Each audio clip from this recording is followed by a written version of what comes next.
Halo teman-teman, hari ini kita akan membahas satu perusahaan yang di request oleh teman-teman ya. Ini merupakan perusahaan yang bergerak di bidang produsen keramik seperti ubin yang dipakai dalam melapisi lantai bangunan untuk perumahan, untuk properti, gedung, dan lain-lain. Itu mereka produksi. Itulah yang menjadi pundi-pundi cuan daripada perusahaan yang satu ini ya. Ini adalah perusahaan dengan nama Cahaya Putra Asa Keramik Tbk dengan kode emiten CAKK atau kita panggil aja CA ya. Hari ini sahamnya merah cukup parah ya, karena mungkin ada berita tentang kenaikannya yang sebelum-sebelumnya juga ada naik ya. Jadi akhirnya dia juga ada merah hari ini. Merah minus 5,71%. Untuk melihat lebih lanjut tentang perusahaan yang satu ini ya, kita lihat dulu dari berita. Kalau kita lihat di sini sih nggak ada berita-berita tentang hukum yang memberatkan perusahaan ya. Jadi bisa dibilang aman-aman aja. Selanjutnya kita lihat sejarah daripada perusahaan yang satu ini. Dari sejarahnya terlebih dahulu, mereka beroperasi sejak tahun 97. Lebih dari sekedar manufaktur atau produsen ubin, karena kami fokus pada kualitas dan inovasi produk serta standar pelayanan yang tinggi kepada konsumen.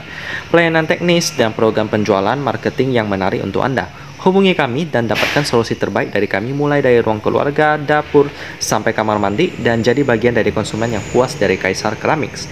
Integritas merupakan dasar dari jati diri dan apa yang kami kerjakan. Nilai-nilai dasar kami meliputi komitmen terhadap kejujuran, etika, dan atas dasar semangat saling menghargai yang fokus pada konsumen dan juga tim kami. Kami mengedepankan suasana yang saling terbuka dan komunikasi yang jujur dalam mengatasi keluhan-keluhan atau memperbaiki masalah yang timbul. Kami menjunjung tinggi reputasi dan nama baik kami sebagai partner bisnis yang baik dan sebagai tempat yang luar biasa untuk bekerja, semua karena nilai dasar integritas yang membuat Kaisar Keramiks kuat dan teguh ya. Sudah berdiri lebih dari 2 dasawarsa. Dasawarsa itu bisa diartikan dengan dekade atau 10 tahun ya. Selama ini telah memberikan pelayanan dan menghasilkan produk-produk ubin keramik dengan kualitas serta inovasi teratas ya. Dan disebutkan lagi tahun 97 dibangunnya ya. Jadi gitu aja sih. Lalu selanjutnya untuk pasar mereka bisa lihat ya, kita lihat di sini ya. Pasar mereka ada Eropa, Amerika Serikat, Kanada, Australia, Afrika, Selandia Baru, dan pasar Asia. Pastinya Indonesia juga ada karena itulah tempat mereka berdiri. Selanjutnya kita akan lihat produk-produk mereka apa aja sih ya. Ini salah satunya sih. Kalau kita ingin melihat semuanya sih ada banyak sih ya. Ada banyak sekali. Jadi kita tidak bisa melihat semuanya. Jadi paling ada perwakilan lah untuk produk-produk mereka. Baiklah, jadi produk mereka cukup banyak ya, tapi salah satunya yang ini Kaisar. Nah, ini ada berbagai corak yang mereka produksi sesuai dengan keinginan daripada konsumen, mau yang sederhana, polos, atau yang lebih banyak coraknya kayak batu-batu, batik, dan lain-lainnya. Jadi gitu aja sih teman-teman, bagaimana prospek daripada CAKK ini atau CA ini. Kalau kita lihat bahwa mereka memproduksi ubin itu menjadi kebutuhan daripada orang banyak ya, terlepas daripada properti yang mungkin agak sulit dibeli. Tetapi dalam rumah yang lama itu kan ubinnya bisa rusak tuh, jadi mereka akhirnya harus beli ubin yang baru lagi. Jadi bisa dibilang perputaran uang daripada CA ini lebih lancar lah daripada developer properti. Jadi untuk CA ini ya bisa dibilang standar lah untuk prospeknya ya. Selanjutnya kita lihat pemegang sahamnya, di mana dalam pemegang saham teratas itu ada Johan Sritonga. Kalau kita baca di sini sih juga aman-aman aja ya untuk pemegang saham daripada CA ini. Jadi langsung aja kita masuk ke bagian daripada yang lebih dalam lagi tentang fundamental daripada CA ini ya. Saya udah buka, saya udah download dan buka laporan keuangan yang terbaru kuartal pertama tahun 2022 daripada CA ini. Nanti kita bandingkan dengan laporan daripada RT Bisnis ya. Ini merupakan cara baru saya untuk melihat laporan keuangan daripada perusahaan. Jadi bukan hanya berpatokan daripada RT Bisnis, tapi benar-benar melihat laporan keuangannya dari perusahaan langsung ya. Jadi langsung aja kita langsung masuk ke RT Bisnis dan PDF laporan keuangan daripada CA ini. Dan beginilah penampakan daripada laporan keuangan daripada CA ini ya. Pertama kita cek dulu pemegang saham daripada CA ini ya. Selanjutnya kita langsung aja masuk ke key statistik daripada CA ini. Pertama kita cek dari net profitnya terlebih dahulu ya. Untuk sedikit info bahwa laporan keuangannya ini masih belum diaudit ya.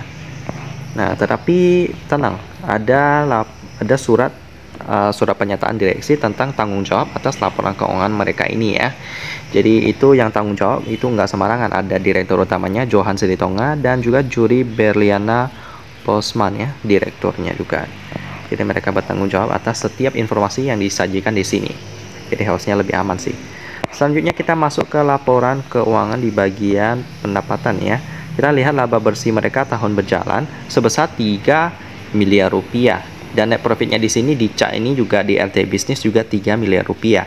Jadi ya aman lah ya. Jadi nggak dibeda-bedakan. Jadi tepat. Selanjutnya kita lihat dari bagian dari pairnya dulu deh. Pairnya 13 kali. Ini sih perbandingan antara net profitnya dengan market capnya ya. Nah gitu ya, dan akhirnya dapatlah hasil 13. Ini sih bisa dibilang masih cukup mahal ya, jadi skip dulu. PR-nya price earning ratio. Yap, jadi gitu aja sih pendapatan berbandingan dengan nilai saham. Selanjutnya kita lihat dari bagian di itu ya, liquidity-nya. Kalau kita lihat di liquidity, current ratio 129%. Apakah benar hasilnya? Untuk current ratio pun itu hitungnya seperti ini teman-teman ya. Pertama kita lihat dulu aset lancar daripada CAC ini, dimana aset lancarnya 121 miliar rupiah. Lalu untuk liabilitas jangka pendeknya sebesar 93 miliar rupiah. Nah ini kita bagikan. Dan benar hasilnya dari 121 miliar bagi 93 miliar hasilnya 101,3% ya sebenarnya ya, 1,29%. Tapi ini karena dipersentasikan maka hasilnya 129%, jadi tepat ya, RT Bisnis tepat. Selanjutnya kita lihat transaksi pada sesi pertama CAC ini sebesar 4,85 miliar rupiah, lolos ya, ada 1M. Jadi dari keempat kriteria utama saya ya, dari pairnya dia nggak lolos, lalu sisi liquidity sih lolos sih, lalu sisi pemegang saham juga lolos ya, dalam sisi turnover juga dia juga lolos.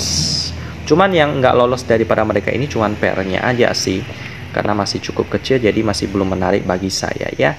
Jadi bagi teman-teman yang request CAC ini, saya ya sarankan daripada pilih CAC, masih ada banyak saham yang memproduksi kayak kaca, ubin gitu kan, ada juga ya yang masuk ke dalam watchlist saya. Contohnya seperti AMFK, mereka memproduksi kaca, itu juga oke sebenarnya ya. Lalu selanjutnya apa ada lagi, Mulia. Nah ini Mulia juga memproduksi produk-produk seperti kaca itu loh. Yap. Nah mereka juga rencana nanti mau stock split juga ya. Baik, mereka ini memproduksi industrial good. Kalau Mulia ini juga kayaknya sama dengan AMFK ya, mereka menjual kaca. Ya kita lihat di sini.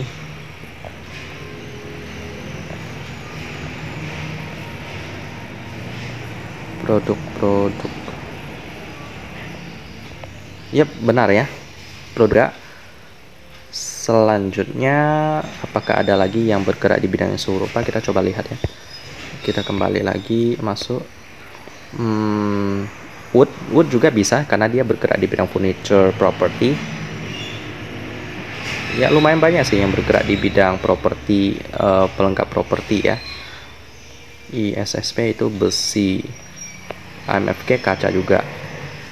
Jadi ya ada beberapa sih yang bisa menjadi opsi pengganti daripada CAC ini.